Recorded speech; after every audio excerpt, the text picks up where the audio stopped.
yang akan dipresentasikan oleh Giska. Boleh Giska teruskan. Wow.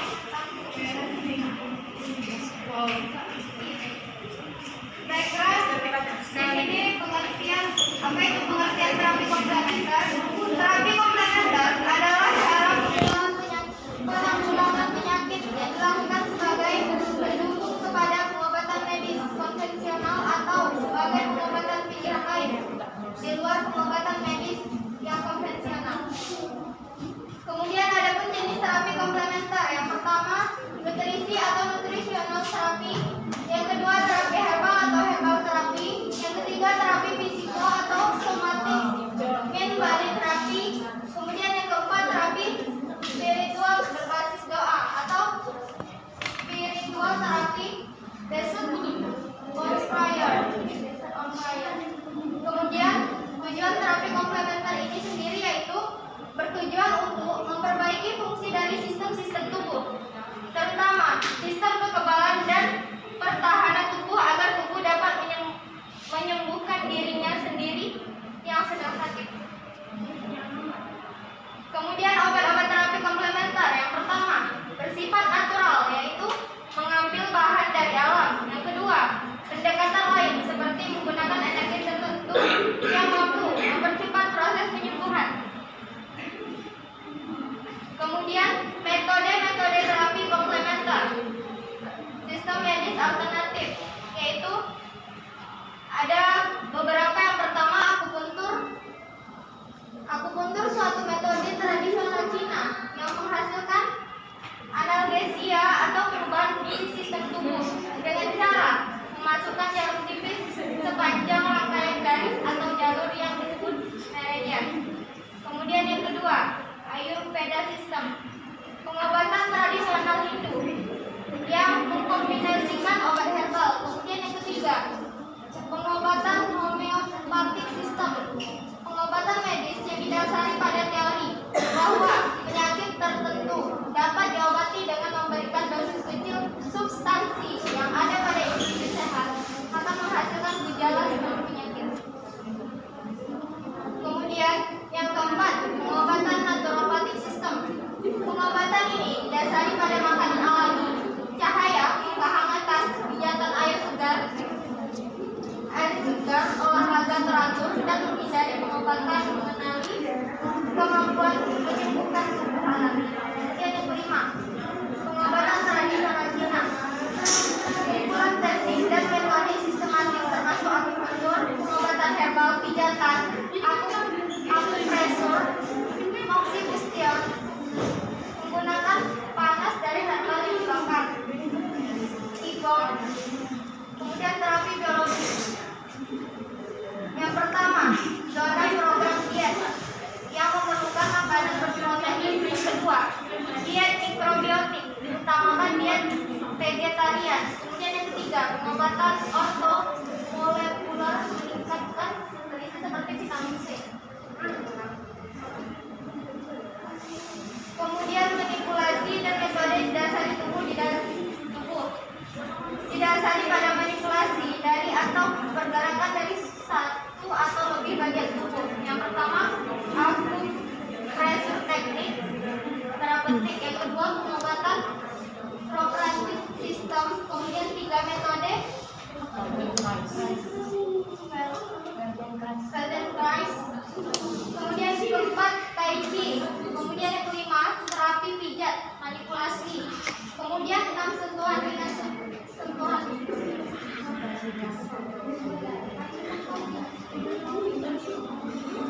Baiklah, selanjutnya saya kembalikan kepada moderator.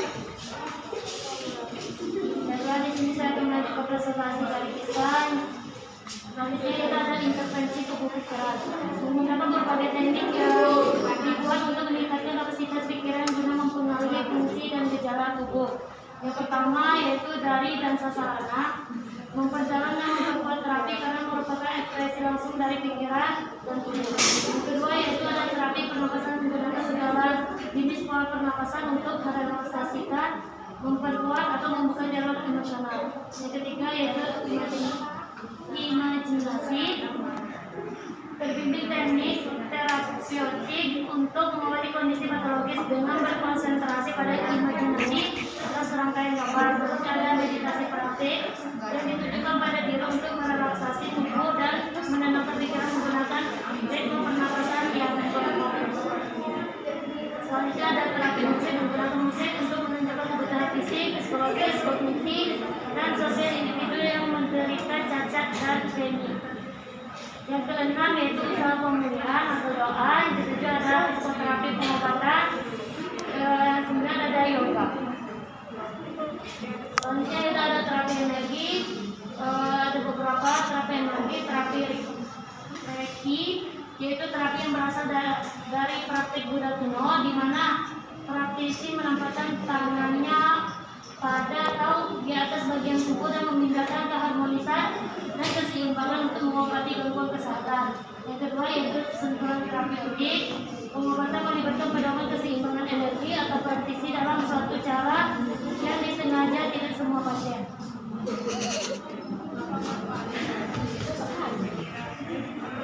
Selanjutnya ada silakan.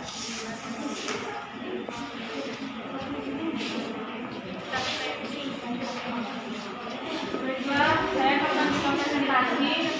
Selanjutnya adalah masalah-masalah pada remaja. Yang pertama, di sini ada depresi, merupakan gangguan alam perasaan yang ditandai dengan munculnya pandangan negatif terhadap peristiwa yang terjadi. Depresi dapat menyerang semua kalangan, namun remaja lebih rentan mengalami depresi karena kondisi yang labil dan merupakan masa yang rentan terhadap goncangan.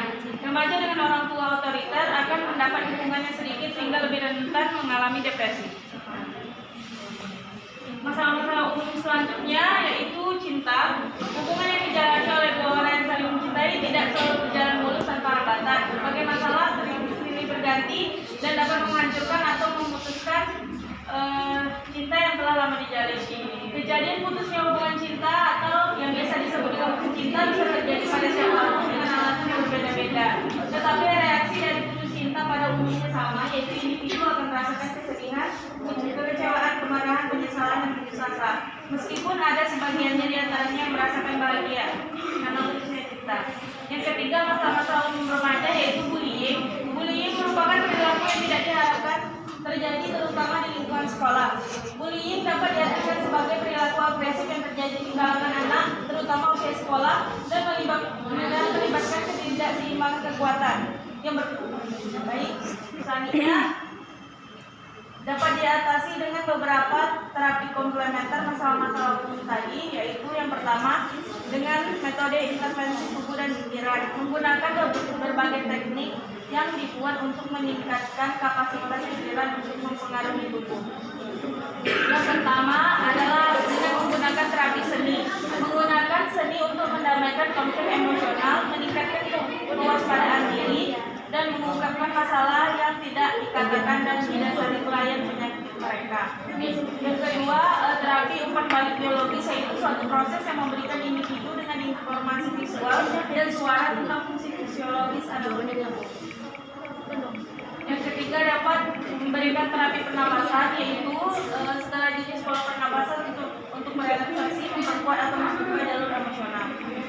Selanjutnya ada imajinasi terbimbing, yaitu teknik terapeutik untuk mengobati kondisi patologis dengan berkonsentrasi pada imajinasi atau serangkaian gambar. Selanjutnya dapat diterapkan terapi musik, menggunakan musik untuk menunjukkan kebutuhan fisik, psikologis, kognitif, dan sosial individu. Lalu terapi usaha pemulihan yang menggunakan doa. Berbagai teknik yang menggunakan dalam banyak budaya yang menggabungkan pelayanan, kesabaran, cinta, atau empati dengan terapi doa. Lalu selanjutnya psikoterapi pengobatan ini dapat mengobati kelainan mental.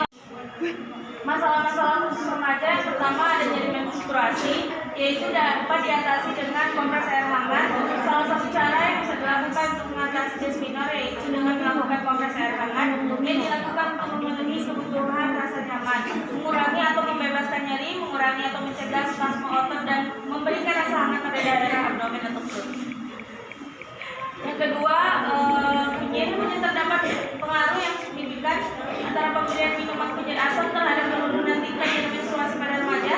Disarankan remaja putri untuk mengkonsumsi minuman tidak asam pada nyeri menstruasi sebagai salah satu minuman herbal yang efektif dalam menurunkan nyeri menstruasi. Di samping itu, efek samping yang mungkin terjadi sangat minimal dan pentingnya remaja muda untuk mengetahui pengetahuan tentang kesehatan reproduksi remaja. Selanjutnya, dapat mengkonsumsi jahe memiliki khasiat untuk mencegah dan mengobati berbagai penyakit seperti impoten, batuk, pegal-pegal, kepala pusing, rematik, sakit pinggang, masuk angin, bronkitis, nyeri lambung, nyeri otot, saat hamil, dan gangguan sistem pencernaan, rasa sakit saat menstruasi, kadar kolesterol darah, dan trigliserida, darah tinggi, kanker, sakit jantung, tensi terganggu, Alzheimer, penyakit infeksi, asma, produksi air susu terganggu, gairah seksual rendah, dan stamina tubuh rendah. Yang kedua, masalah khusus remaja ialah demam, batuk, pneumonia. Dapat diatasi dengan pengobatan herbal seperti mengkonsumsi obat batuk herbal, mengkonsumsi air perasan jahe, aloe vera, madu dan lemon, minuman air hangat, kompres hangat atau dingin. Yang ketiga, masalah khusus remaja ialah obesitas. Dapat diatasi dengan terapi nutrisi, yaitu terapi nutrisi atau diet, berperan mengatur pemasukan makronutrien dan mikronutrien. Merupakan bagian dari perawatan penyakit dan kondisi klinis yang harus diperhatikan agar pemberian diet pasien harus sesuai dengan fungsi organ. Kemudian harus dievaluasi kembali. Gizi mempengaruhi penyembuhan penyakit pada pasien, termasuk pasien remaja yang obesitas.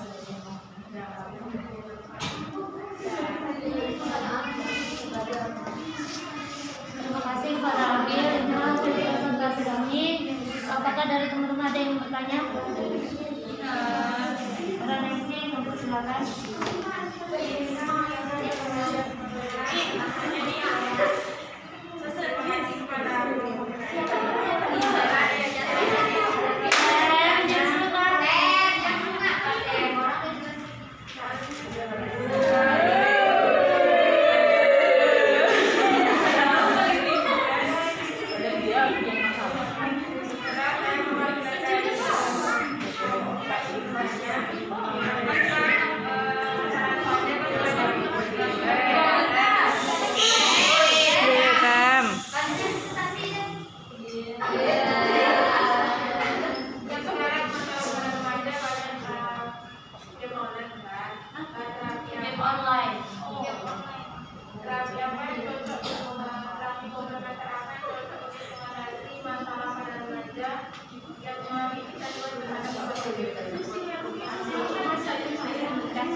Bagaimana cara mengatasi remaja yang mengalami depresi akibat putus cinta dan bagaimana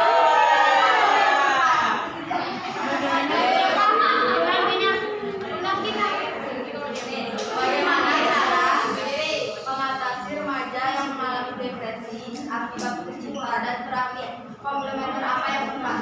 Terima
dalam narkoba.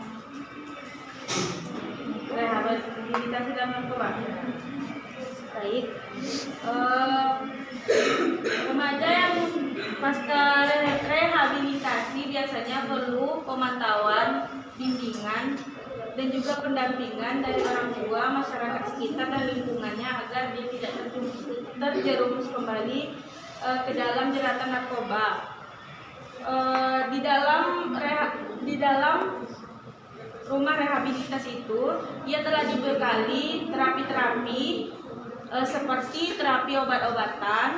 Yang kedua ada terapi abstinence oriented treatment, yaitu edukasi tentang pelarangan untuk menggunakan obat-obat terlarang itu sendiri untuk kembali dipergunakan. Yang ketiga dapat dilakukan adalah terapi psikososial, yaitu adalah terapi psikologis yang biasanya rutin, harusnya orang tuanya membawa kepada psikolog untuk agar anaknya itu dapat eksplor dirinya dan tidak memikirkan barang-barang haram tersebut, yaitu melibatkan pembicaraan dan mendiskusikan pemikiran seseorang dengan profesional medis termasuk psikolog.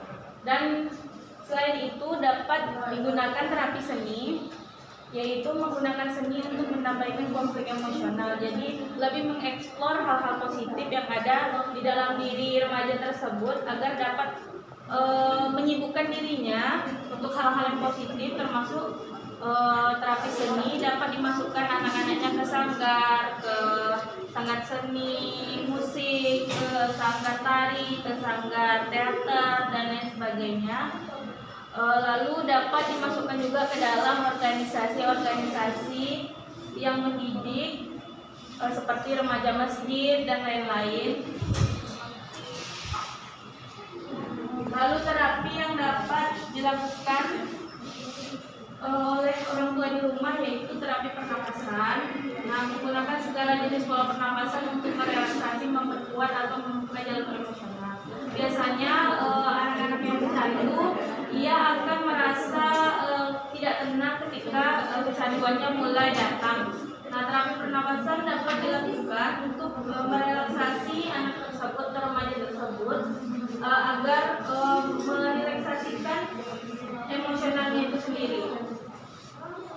Dan terapi musik sama seperti terapi seni tadi, dan yang paling baik adalah terapi usaha pemulihan atau doa, yaitu mendekatkan diri kepada Tuhan Yang Maha Esa. Kalau bisa memasukkan anaknya ke pesantren agar akhlaknya lebih baik lagi dan dia melupakan kebiasaan-kebiasaan mengkonsumsi obat yang haram.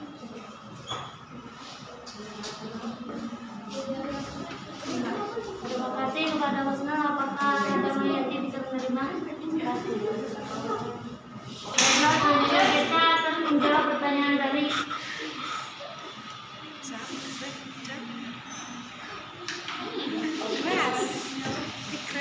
Baiklah, saya akan menjawab pertanyaan dari Nina. Bagaimana cara mengatasi remaja yang putus cinta? Terapi apa yang paling tepat untuk remaja tersebut? Cara mengatasi remaja yang putus cinta itu jangan sampai perasaan, putuskan komunikasi dengan mantan, curhat ke teman jika perlu. Selalu ingat dan tetap menjaga diri, lihat sisi positifnya. Biarkan waktu yang menyembuhkan.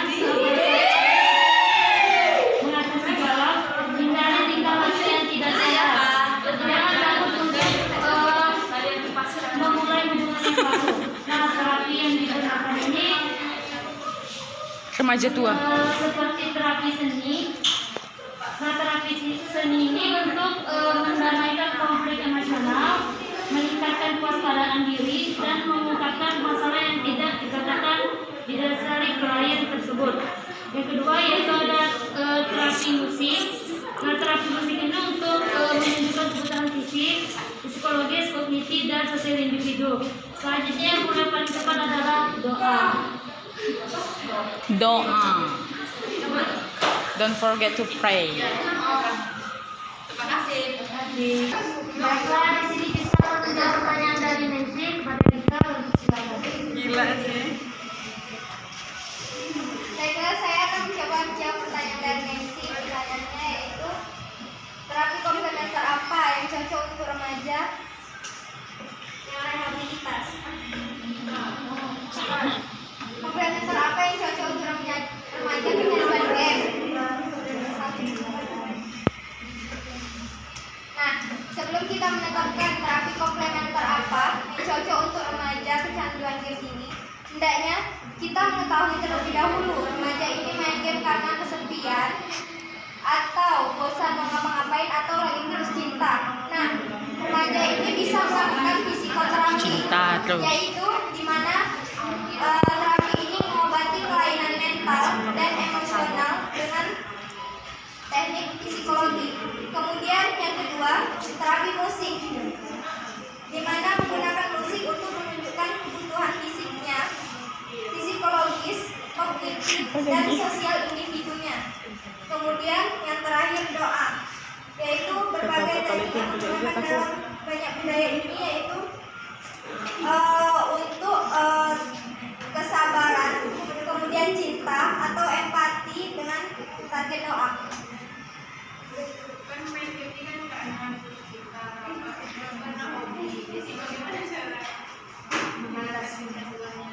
Cara mengatasinya karena hobinya, dia mau buang kecanduan tuh.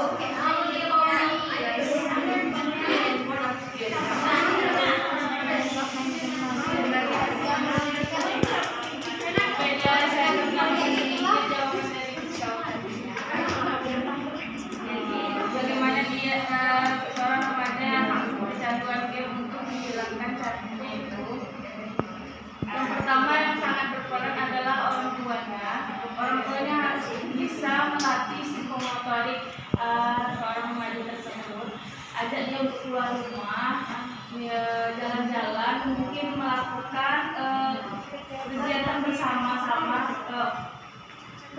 dengan orang tuanya atau dengan masyarakat setempat maupun teman sebayanya. Jadi mungkin lebih ke pendekatan psikologis kepada anak yang kita bilang tadi. Dekatilah anak tersebut atau remaja tersebut, lalu ajaklah dia untuk bersosialisasi ke teman sebayanya atau ke masyarakat, masukkan dia ke organisasi, mungkin melakukan hobi-hobi lain dan kegiatan-kegiatan lain. Juga bisa melatih psikomotoriknya dengan melakukan pekerjaan rumah dan mengajarnya untuk liburan bersama keluarga. Dan jangan lupa aktifkan wifi-nya, berarti Ya, agar tidak terlalu ketergantungan dengan game. Baiklah, kepada Nancy apakah dapat diterima? Terima kasih.